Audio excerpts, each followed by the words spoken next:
Hello sir ma'am, ito nga po ang inyong makikita. Ang main gate ng Police Regional Office 1 ay pinasok ng tubig sir ma'am. Yan, so sobrang lakas ng pag-ulan. So, buti na lang at kami ay maagap. Nalagyan na namin kagad ng harang. Salamat sa tulong ng aming CO. Salamat sa kanyang agarang pag-desisyon. Yan, may harang na kagad para hindi papasok ang tubig. At andito nga po tayo ngayon sa kalsada papasok ng Police Regional Office 1. At ganito nga po kalalim ang tubig dito sir ma'am.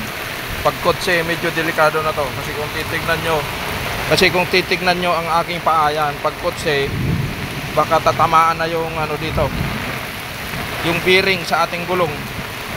Yan, kasi pag dito tayo sa gilid, ganyan na kalalim. Ganyan niya kalalim sa aking paa. Pag dito yung mga nakaparking na kotse, yan, medyo ano na siya. Yan. Elevated yan, pero yan pa rin. Kung titignan nyo, medyo mataas na talang tubig. Yan, ito. So, hindi talaga kaya ng aming drainage sir ma'am, yung tubig rito. Kasi kung titignan natin, yan, wala namang nakabara. Tuloy-tuloy naman yung tubig. Pero, ano, wala siyang bara. Kasi inalis ko na yung ano kanina. Yung nakabara dyan. Yan.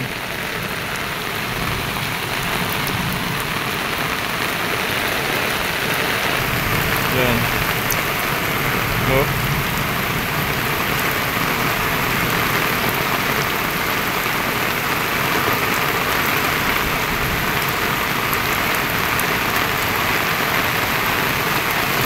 Ganun na kalalim ang tubig doon sa dulo. Tignan nyo sir ma'am. Ganun na siya.